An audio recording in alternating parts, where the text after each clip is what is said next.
Her silhouette appears, frail, trembling, bound at the wrists. Her head is bowed, her breath visible in the cold night air. The torchlight dances across her face, revealing not the wicked features of some imagined sorceress, but the terrified eyes of a woman who knows her fate is already sealed. She wasn't a witch, but they burned her anyway. A wooden courtroom packed with grim faces. A priest's finger raised in accusation. Villagers whispering behind their hands, crossing themselves. A judge's gavel slamming down like thunder. The roar of a mob drowns out any plea for mercy. Welcome to a time when paranoia ruled, justice faltered, and fear was the most powerful law of all. This wasn't just superstition, it was systemized suspicion. Not a handful of isolated incidents, but a full-scale social eruption that gripped a continent for centuries. This is the chilling story of the witch trials of Europe. A story not of magic, but of mass delusion. Not of spells and potions, but of power abused. A story that begins in darkness, and forces us to ask what happens when society loses its grip on reason. Welcome, true crime thinkers, history diggers, those of you who crave the untold, the uncomfortable, and the unforgettable. Tonight, we're peeling back the layers of one of the darkest psychological and social storms to ever sweep across Europe, a time when logic was shackled, justice was twisted, and fear was given a throne. We're talking about the European witch trials, a centuries-long saga that blended paranoia, power, and persecution into a horrifying cultural phenomenon. Between the 15th and 18th centuries, a tidal wave of suspicion engulfed towns, villages, and entire regions. Tens of thousands of people, mostly women, many of them elderly, poor, widowed, or simply different, were branded as witches. And that label, it wasn't just social poison. It was a death sentence.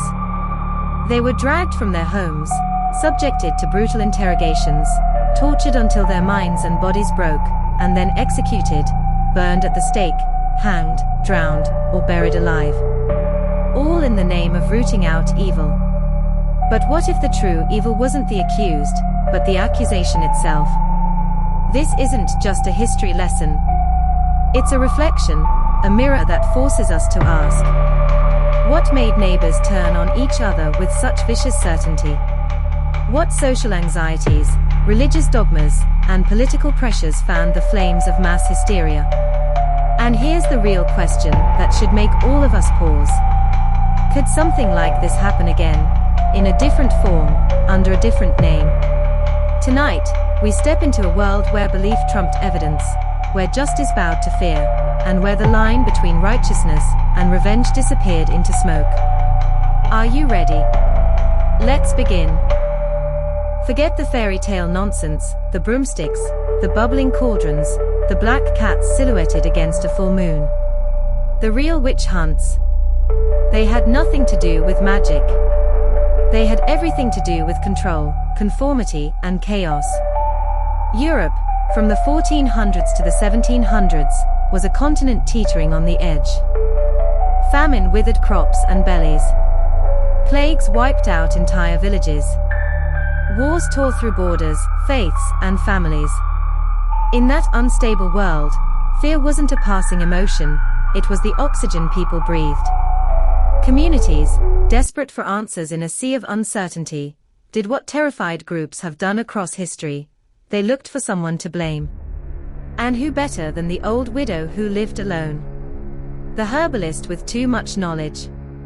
The young woman who didn't quite fit in. Labeling someone a witch wasn't just an accusation, it was an illusion of control. It gave towns a way to explain the unexplainable. It turned random suffering into something punishable. And it let those in power tighten their grip, under the banner of divine justice. But if you think this was just a handful of isolated mobs with pitchforks, think again. The psychology behind the witch craze was a social wildfire. Mass hysteria didn't just ignite, it spread. Fueled by religious fervor that framed the world as a battlefield between God and Satan. by political opportunists who used fear to gain favor, by echoes of suspicion, where one accusation led to 5 more, and perhaps most terrifying of all, by the earliest forms of social contagion. One scream in the village square could spark dozens more. One whispered rumor could cost someone their life. This wasn't magic. It was madness dressed up as morality, and entire communities paid the price. Let's step away from the abstract for a moment, and look fear square in the face. These weren't legends or isolated stories whispered through history books. These were real people, real places, and real lives torn apart. And when we dive into the actual cases, we begin to see just how twisted and terrifying this chapter of history truly was. Germany, the black heart of the hysteria. The numbers alone are almost too staggering to believe. Over 25,000 executions. Entire towns turned into human bonfires. In some places, half the female population vanished, not by disease, not by famine, but by the flames of a system that decided suspicion was enough to condemn. Wurzburg, Bamberg, Trier. These weren't outposts. They were ground zero for a moral panic so intense that local economies and family lineages collapsed under its weight. Priests, judges, children, no one was beyond accusation. Then there's Scotland, where the tools of torture were as creative as they were cruel. Enter the witch pricker, a man whose sole job was to jab women with long needles, hunting for the so-called devil's mark. If she didn't bleed, guilty. If she didn't scream, guilty. If she bled or cried out or fainted, well, that might just be a trick of the devil too. You see the trap, don't you? There was no right answer. Once accused, you were already condemned. And then there's France, home to one of the most scandalous and psychologically disturbing episodes of all, the Loudun Possessions. In the 1630s, a group of nuns in a convent claimed they were possessed by demons, and named a local priest, Urbain Grandier, as their tormentor. What followed was a show trial soaked in politics, sexual repression, and mass psychosis. Grandier was tortured, forced to confess, and publicly burned at the stake. All while crowds cheered and the possessed nuns shrieked their rehearsed hysteria in unison. Each of these cases, Germany's genocide of suspicion, Scotland's needle-pointed cruelty, France's theatrical exorcism, reminds us of one thing. Once fear becomes institutionalized, once it's woven into the laws, the churches, the judges' gavels, no one is safe. Not the wise. Not the innocent. Not even the devout.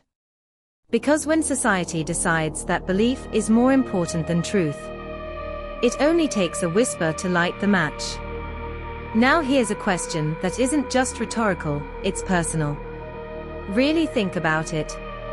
If you were living in 1600s Europe, in a world where fear ruled your village, and suspicion whispered louder than truth, where a sideways glance, or a bitter neighbor's grudge, could land you at the stake, would you have spoken up? Would you have defended the accused, risked your own safety to stand against the tide?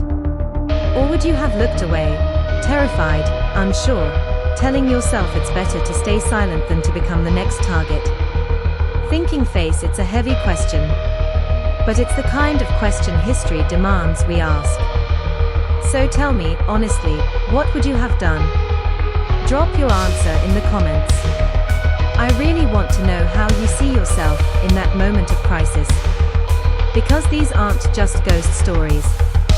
They are mirrors.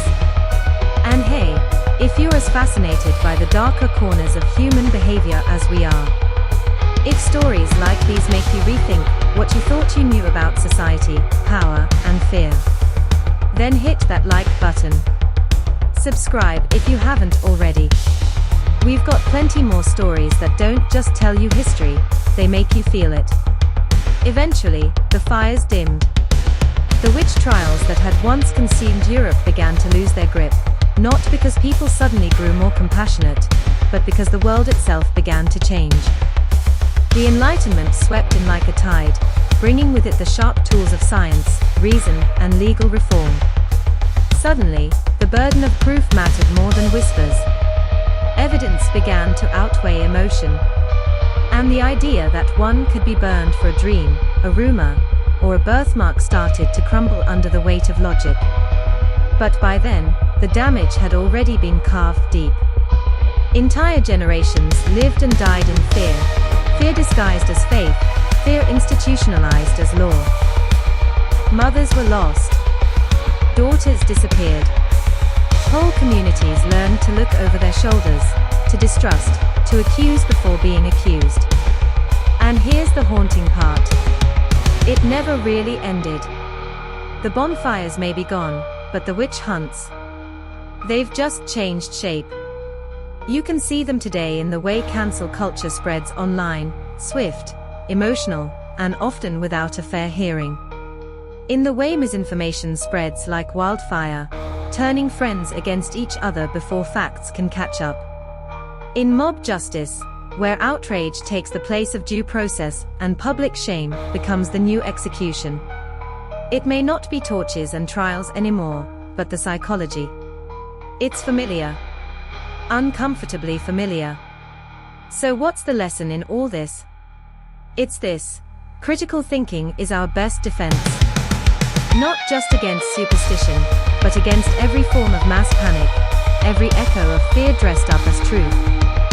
We owe it to history, not just to remember what happened, but to ask, are we still doing it?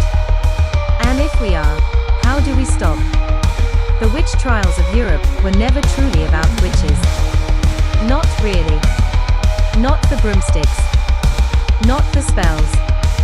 Not the folklore we've turned into Halloween caricature. They were about power, who had it, who didn't, and what people would do to keep it. They were about panic, how fear can spiral, infecting entire communities, until justice is no longer justice at all. And most chilling of all, they were about the price of silence, how staying quiet, looking away, or simply following the crowd can make monsters out of ordinary people. So the next time you catch yourself about to judge without evidence, about to jump on a digital bandwagon, about to share a rumor or pass a snap judgment, remember them. Remember the women dragged from their homes, the men tortured until they confessed to impossible crimes, the children who watched justice collapse into ash. Remember those who were silenced by screams. And if this story moved you, if it made you feel, reflect, or even just pause, then hit that subscribe button. Because here, we're not just telling stories. We're learning from them. If you've made it all the way to the end of this video, then you're not just a viewer. You're a seeker of truth. And in a world still full of noise, misinformation, and modern witch hunts, that matters more than ever. So stay curious. Stay brave. And above all, question everything.